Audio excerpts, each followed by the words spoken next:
కానీ సభలోకొచ్చి మాట్లాడేటప్పుడు ఒక్క విషయం జ్ఞాపకానికి రాలేదనుకోండి, జ్ఞాపకానికి వచ్చినటువంటి విషయాన్ని సభలో ఉన్నటువంటి జనులకు అర్థమయ్యేటటువంటి రీతిలో వాక్య నిర్మాణం చేసి మాట్లాడగలిగినటువంటి ప్రజ్ఞ లేదనుకోండి, అప్పుడు ఆ వ్యక్తికి ఎన్ని విషయాలు తెలిసున్నా ఇతరులకు చెప్పడంలో ఎలా విఫలమైపోతాడో అలా జీవితము విఫలమైపోతుంది.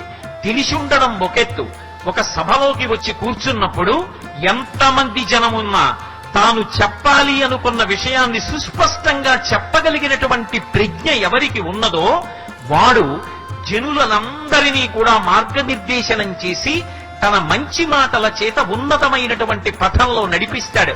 అందుకే భూపసభాంతరాళమున పుష్కల వాక్చతురత్వము వాజి బాహాపటు శక్తియం. యుద్ధానికి వెళ్ళినప్పుడు బ్రహ్మాండమైనటువంటి యుద్ధం చెయ్యగలగాలి. గోపరాజు గారు రామచంద్రమూర్తి గురించి చెప్తూ అంటాడు, బండన భీముడత్త జన బంధవుడుజ్వల బాణతూణ కోదండ కళా ప్రచండ భుజతండవ కీర్తికి రామమూర్తికిన్ రెండవ సాటి దైవమికలేడుచున్ గడకట్టి భేరి కాదండ డడండ డండ నినదంబుల జండము నిండ మత్త వేదండము నెక్కి చాటెదను దశరథి కరుణాపయోనిధి అంటాడు. యుద్ధమే వచ్చిందా, రామచంద్రమూర్తి యొక్క రెండు బాహువులు తాండవం చేస్తాయి.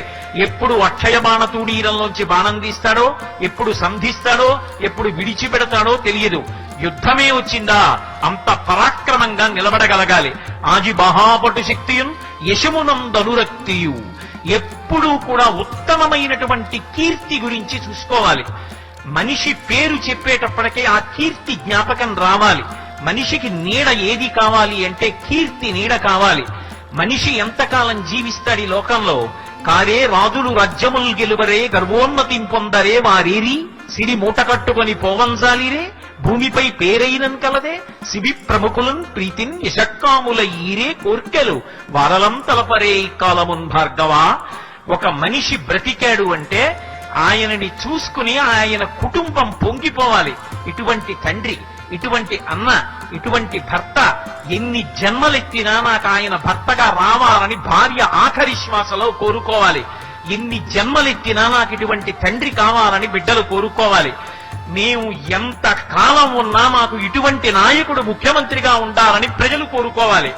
మాకు ఇటువంటి వ్యక్తి దార్శనికుడై ఉపాధ్యాయుడుగా ఉండాలని విద్యార్థులు కోరుకోవాలి. మాకు ఇటువంటి మహానుభావుడు శాస్త్రమునందు నమ్మకం ఉన్నవాడు గురువుగా ఉండాలని శిష్యులు కోరుకోవాలి. అది కీర్తి. అంతే తప్ప ఒక రోజు ఒకలా ఇంకొక రోజు ఇంకొకలా బ్రతికి ఆయనని అనుసరించడానికి ఏముందండి అనిపించుకున్నది జీవితం కాదు. అందుకే యశమునందనురక్తియు ప్రకృతి సిద్ధ గుణంబులు సజ్జనాడికిన్. లోకంలో కష్టాలు పడని వారెవరండి?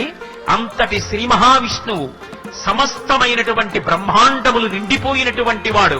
సహస్ర శీర్షా పురుష సహస్రాక్ష సహస్రపాత్. అంత నిండిపోయినటువంటి శ్రీ మహావిష్ణువు ఒకానొకప్పుడు అదితి కడుపులో వామనమూర్తి అయి పుట్టాడు. అందరికీ ఐశ్వర్యం ఇవ్వగలిగినటువంటి శ్రీ మహావిష్ణువు వామనమూర్తి అయి కార్యాన్ని సాధించవలసి వస్తే బలిచక్రవర్తి దగ్గరికి వెళ్లి చేయి చాపి అడిగాడు. ఆదిన్ శ్రీసతి కొప్పుపై తనువుపై అంశోత్తరీయంబుపై పాదాబ్జంబులపై కపోలచతిపై పాలిండ్లపై నూత్న మర్యాదంచెందు కరంబు క్రిందగుట ఆపై నా కరంబుంటమేల్ కాదే రాజ్యము గిజ్యమున్ సతతమే కాయంబు నాపాయమే అంటారు పోతన గారు. అంతటి శ్రీ మహావిష్ణువు చేయి చాపవలసినటువంటి అవసరం వస్తే ఆయనేం కుందిపోలేదు. చేయి చాపవలసి వస్తే చేయి చాపాడు. విజృంభించవలసి వస్తే ఇంతంతై వటుడింతయై వరుయుతానింతయ్యభో వీధిపై అంతైతో యదమండలాగ్రమణ కల్లంతై ప్రభారాశిపై అంతై చంద్రునకంతయై ధ్రువునిపై అంతై అని అంతంతవాడై అంత పెరిగిపోయి మహానుభావుడు సమస్త బ్రహ్మాండాన్ని ఆక్రమించాడు. ఒకనాడు నీకు కలిసి రాలేదు, మట్టి ముద్దలా కింద పడిపోకు. ఏదో ఒక్క పరీక్ష తప్పావు, ఆత్మహత్య చేసుకోకు. జీవితంలో ఒక్క విషయంలో నువ్వు సాధించలేకపోయావు, బెంగ పెట్టుకోకు. నువ్వు ఏ ఉద్యోగం చేశావన్నది గొప్ప కాదు, ఆ ఉద్యోగంలో నువ్వు ఎంత రాణిస్తావు, నిన్ను ఎంత నమ్ముతారన్నది గుర్తు. మా కాకినాడ పట్టణంలో ఒక ప్యూన్ రిటైర్ అయితే ఆయన ఐఏఎస్ ఆఫీసర్ల దగ్గర పనిచేశాడో ఐఏఎస్ ఆఫీసర్లందరూ ఆయన రిటైర్మెంట్ వేళటికి వచ్చి కారులో ఇంటికి దిగబెట్టారు. ఆయన చేసింది చాలా చిన్న ఉద్యోగం కావచ్చు, కానీ ఒక తండ్రి ఎలా చూస్తాడో అధికారులను అలా చూసేవాడు, వాళ్ళ నీడలా ఉండేవాడు. నువ్వు ఏ పని చేస్తున్నావు అన్నది కాదు. ఒక ప్రవచనం చేస్తున్నావు, శాస్త్రాన్ని నమ్మి ప్రవచనం చెయ్యి. ఒక పరిపాలన చేస్తున్నావు, శాస్త్రాన్ని నమ్మి ప్రజల కొరకు పరిపాలన చెయ్యి. నువ్వు ఒక పాట పాడుతున్నావు, ముందు నువ్వు రమించడానికి పాట పాడు. నువ్వు ఒక నృత్యం చేస్తున్నావు, ఏ పాత్ర చేస్తున్నావో అందులో నువ్వు ముందు లీనము కా. అది చేసిన నాడు అది అందరినీ రమింప చేస్తుంది. అందుకే ఏదో ఒక్కటి కలిసి రాలేదు జీవితంలో. జీవితంలో అన్ని వడ్డించిన విస్తరండి. అబ్దుల్ కలాం గారంతటి వారు జీవితంలో ఎన్నో ఇబ్బందులు పడ్డారు.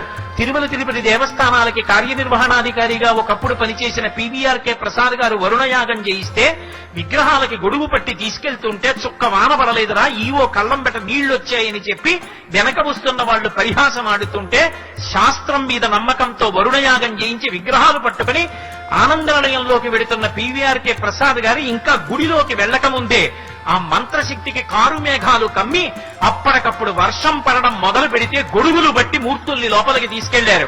మరునాడు అభిషేకానికి పివిఆర్కే ప్రసాద్ గారు వెడితే టీటీడీ చీఫ్ ఇంజనీర్ వచ్చి చెవిలో గొడిగాడు, అయ్యా గోగర్భం డ్యాం నిండిపోయింది, గేట్లు ఎత్తేయమంటారా అని. ఆయన ఆనాడు విచలితుడైపోయి ఉంటే కార్యాన్ని సాధించగలడా? జీవితంలో కష్టమన్నది రానివాడు ఉండడు. అన్ని సుఖాలు ఉండవు. సుఖం వచ్చినప్పుడు ఒళ్ళు మరిచిపోవడం, కష్టం వచ్చినప్పుడు కుంగిపోవడం పనికిరాదు. కష్టం వచ్చినప్పుడు ధైర్యంతో ఉంచుకోవాలి. అదే మనకి గోదావరి నుంచి చెప్పేటటువంటి సందేశం. గోదావరి వెడుతూ ఉండగా ఒకడు మూత్ర విసర్జన చేశాడు, బెంగపెట్టుకోలేదు. ఒక దుర్మార్గుడు స్నానం చేశాడు, బెంగపెట్టుకోలేదు. ఒకడు కురుపు కడిగాడు, బెంగపెట్టుకోలేదు. జయేంద్ర సరస్వతి లాంటి ఒక మహానుభావుడు స్నానం చేశాడు, పొంగిపోలేదు. వెళ్ళిపోతున్నప్పుడు ఒక ముళ్ళ చెట్టు వీపు గీరింది, బాధపడలేదు. ఒకడు కర్ర పెట్టి తాడనం చేశాడు, బెంగపెట్టుకోలేదు.